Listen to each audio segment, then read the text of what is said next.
a lot of those founders, CEOs don't believe they need a coach or that it's worth their time or that they should. And I was saying, I think they're right. And that's where like this interesting conversation unfolded from, is because they're in a position, let's just go into it right now. If they're in a position of power and they've created this much success and this much impact in the world, and they don't believe they should hire a coach, like, I'm not going to be like, well, they don't know what the hell they're talking about. They don't know how to get shit done. It's like, well, yes, they do, actually. That's why they've created so much. Now, what I think is happening is that they're throwing out the concept of coaching with the bathwater of the fact that most coaches they meet will not have an impact on them or their business. And so there's a place in them where they're absolutely right that most coaches they meet are not going to be worth their time. They're not going to have the impact. But it throws out the possibility, the true possibility, that there's a person out there who they can have a conversation with that would change everything. It would take their business and their leadership and their life to a whole nother level.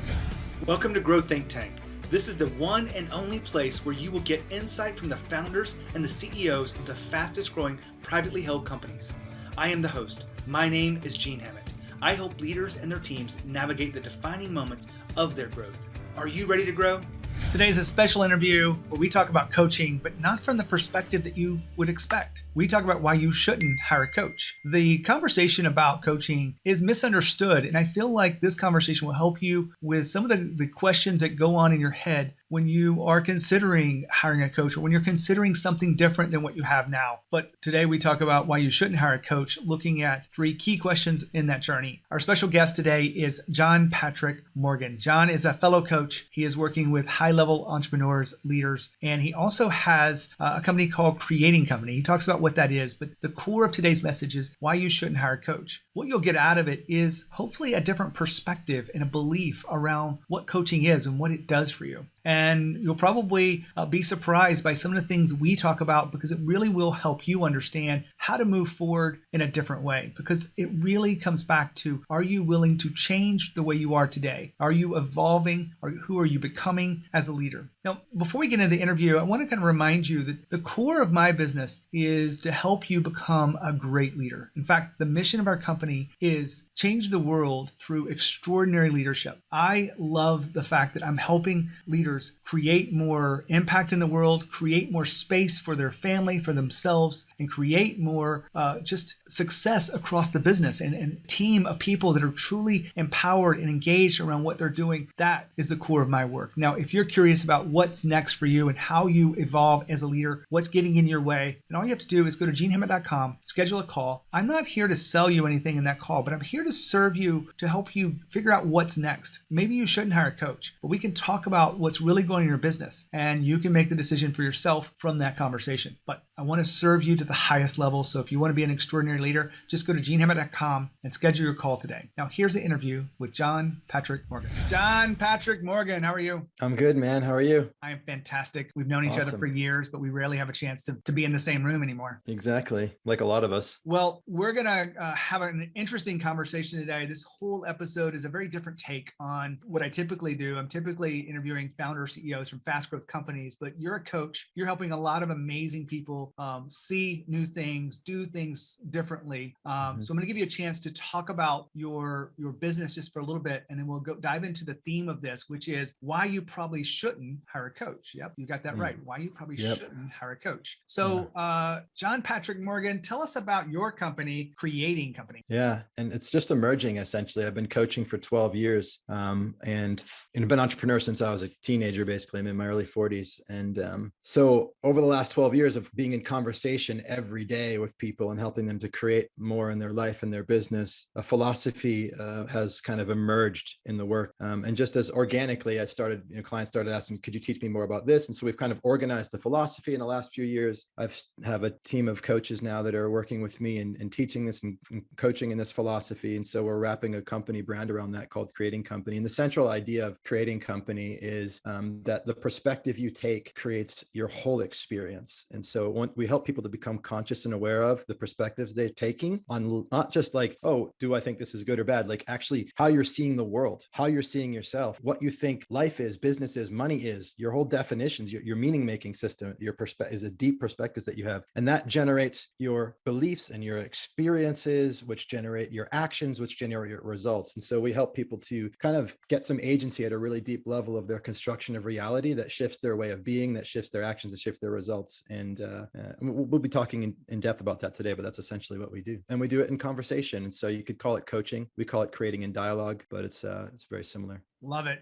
We were talking about what could we have a conversation about that would serve our audience. And, founders and CEOs are incredibly busy, incredibly pulled in different directions. They have big missions. Many of my clients have huge, impossible kind of goals that they're trying to create. I believe they all need a coach, but we were talking about this, and then that's the reason why the theme came up is why you probably shouldn't hire a coach. So before we kick off into the details of that, why do you think that's a good conversation to have? Well, because I know that you said you believe that they should hire a coach, but if we're honest, what we're actually talking about is like how a lot of those founders, CEOs don't believe they need a coach or that it's worth their time or that they should. And I was saying, I think they're right. And that's where like this interesting conversation unfolded from, is because they're in a position, let's just go into it right now. If they're in a position of power and they've created this much success and this much impact in the world, and they don't believe they should hire a coach, like, I'm not going to be like, well, they don't know what the hell they're talking about. They don't know how to get shit done. It's like, well, yes, they do, actually. That's why they've created so much. Now, what I think is happening is that they're throwing out the concept of coaching with the bathwater of the fact that most coaches they meet will not have an impact on them or their business. And so there's a place in them where they're absolutely right that most coaches they meet are not going to be worth their time. They're not going to have the impact, but it throws out the possibility, the true possibility, that there's a person out there who they can have a conversation with that would change everything. It would take their business and their leadership and their life to a whole nother level. That's absolutely powerful kind of perspective to take on this. And you opened up with, it's all about the perspective you see in the company. Yes, they are successful. But my clients specifically have made the Inc. 5000 many times, some of them 5-6 times in a row. And the companies are growing,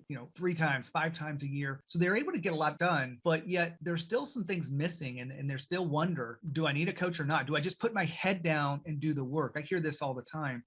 When you hear someone say, well, you know what, that sounds good. Let me just put my head down and just focus on what's in front of me. What is typically your thinking? My thinking is that they have a perspective that I can either work really hard and get results, or I can reflect and improve the quality of my life to the detriment of the results out there in the world, but to the benefit of my personal experience day to day and of my personal life. And as long as you accept that dichotomy, you have those two choices. And there's no possibility for creating greater results in the world while having a greater quality of life and greater results at home. But the fact of the matter is, while it's a small percent, there is a percentage of people who make a lot happen in the world and they're at peace on the inside. They sleep well at night and they've got quality time with their family. A friend of mine is a chef, private chef, and works on like mega yachts with billionaires and stuff. And he's like, yeah, a lot of the time it's like, yeah, they're just like work, and they're just not present with their family. He's like, but a handful of these dudes, they're like, their phone shuts off at 5 o'clock. They're with their family. They're totally chilled out. And it's like, that's where my interest in. Who's the person that's transcended that dichotomy? How do they do that? And my position is, and because I've seen this on a number of scales, it really comes from, first of all, seeing that you're living in that false choice and deciding that I'm going to take a stand that both are possible. And the moment you do that, just to do that, I mean, even if somebody listens to this podcast and just make the decision, you know what, I'm going to work less and make more money, or I'm going to be at home more and I'm going to scale the company. That radical stance is where your creative genius starts to show you how. But you have to be willing to make a commitment that's counter to the social cultural norms, even the culture of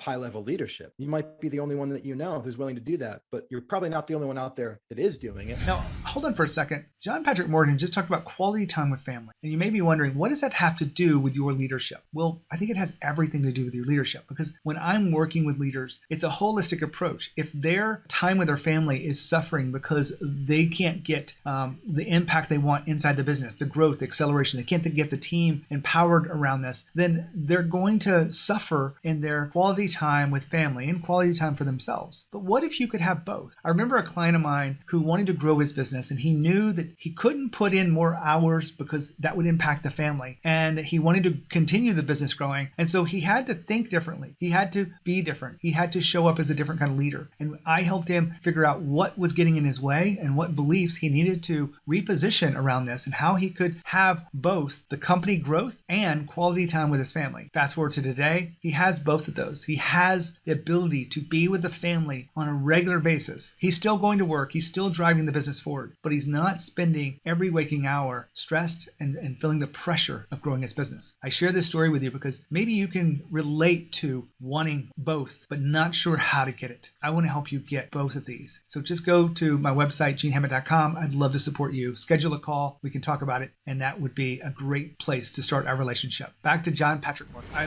love this, having different perspectives. I see the context of your work and how it plays in all of your conversations. I'm sure it works with your clients the same way, because there's only one of you that you bring. You don't have different versions when you become a coach. No, fair?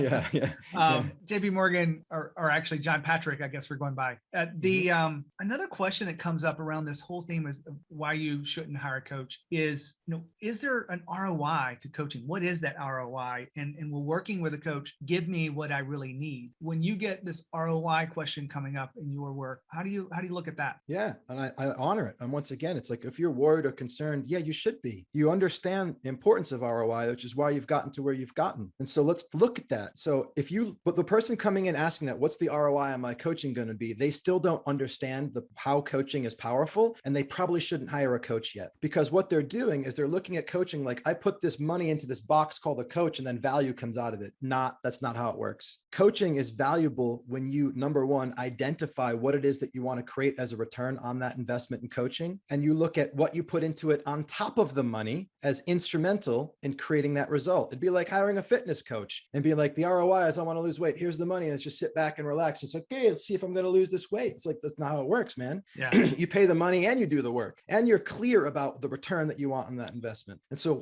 what do you want to be different in your company? What do you want to be different in your company culture? What do you want to be different in the results your company is producing? Specifically, it doesn't matter how many degrees of separation it is from the coaching. Get clear. And what's the material results that you want to produce through this coaching? What do you want to be different materially in your life, in your relationships, your intimate relationships, with your family, with your time, with your well-being? What do you want to be different? And asking for the world. If you're going to hire a coach and you want to create a return on investment, like, what's the biggest return that you would want to create? And then bring that to your coach. I want to 10x my company. Or I want to stop working at noon and grow my company. It's like, okay, cool. And then if your coach shits himself, like, okay, move on to the next guy, but like, if they're like, I'm game, let's do this. And it's like, can you have a conversation with that person that by the end of that conversation, you genuinely in your body believe that you are closer to creating that than you did at the beginning? Then, okay, then maybe have a second conversation. And then if you're starting to see material results change, it's like, now this works. I get that I can create this ROI, but you got to be clear on what it is. What is it? What do you want? And then you have to be engaged and committed to your role in producing that with this support, with this coach. Love the example of the fitness coach. No one would hire a fitness coach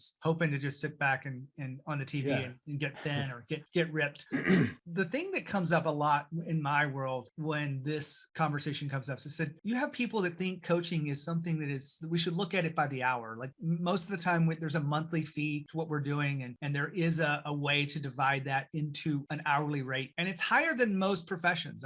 I'll be honest with you. What I charge, probably what you charge, is higher than even some high price attorney. Yeah. But I also know that we can't equate the value of coaching to the number of hours we spend. The typical story I have around this or share with this is the coach I got. My first coach was Linda 20 years ago, John Patrick. And she was a beginner coach. Spent a few $1,000s with her for 6 months.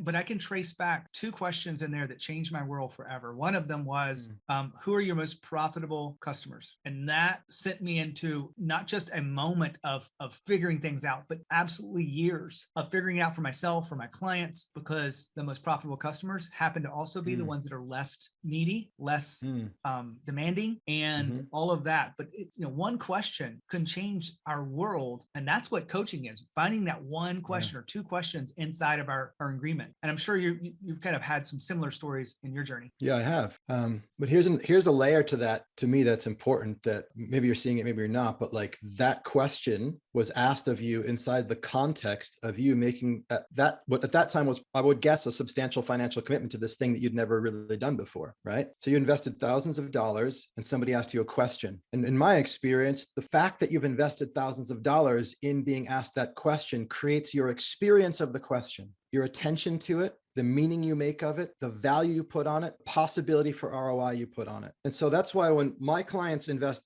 6 figures to work with me one-to-one, and they show up for the first session, they're not showing up like, oh, this is just like $100 therapy thing. Let's see what happens. This, maybe I should, it might be a good thing to do. It's like, shit, man, I'm here to extract every ounce of value I can from this. And even to the fact where I could say almost anything and they'd leave that session creating incredible value from it. I did a retreat with a handful of clients in Costa Rica, and I always use as a metaphor with clients, the example, I said, the way that we listen is so instrumental in creating value that you could lock me in a room with a bag of potato chips. And if I had something I was trying to work out in my business or with my wife, if I had an hour with that bag of potato chips, I could, through my intention and my commitment, I could read the information on that bag, and the combination of my commitment to creating insight to shift my business and reading the content on the back of the bag of chips would give me the insight I need to produce a change in my marriage and my business. And it sounds crazy, but it's like the intention, the ideas we hold in our mind, our commitment to creating value is so powerful. And I actually did this in Costa Rica. I was like, let's do it right now. And we had everybody take literally a bag of chips and look at it with the commitment to create an insight. And they all did. And so it's so you can have a bag of chips, or you can have a person that can in conversation create distinction that's really powerful. And then you get, that's a bonus. So when a client makes a powerful commitment to coaching, the coach is a bonus because it's the context that they've just created. It's what they teach themselves also. When you make a 6-figure commitment to your growth as an individual, that teaches you something about what's important to you. We teach ourselves what we value by where we put our money. So for me, it's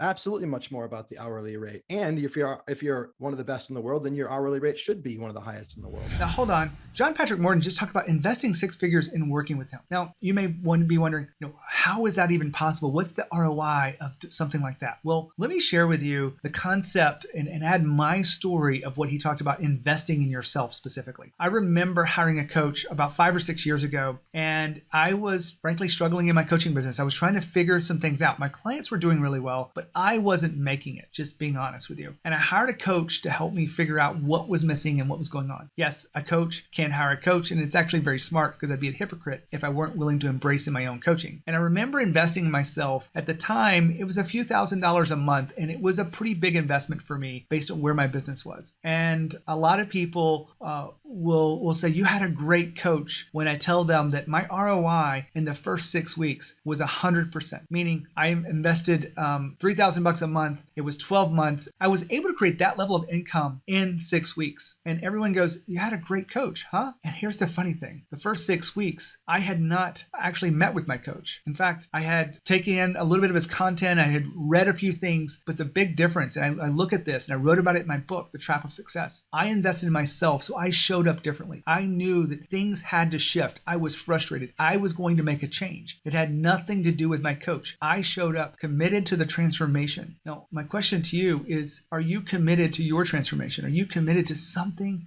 beyond where you are today? All of this is the questions you have to answer if you feel like you might be ready for a coach. Back to John Patrick Morgan. I want to go into the final question we have here, because this whole topic around why you shouldn't hire a coach, I think is interesting, hopefully to others. I think you're lit up about it. I can tell by your energy and focus. Yeah.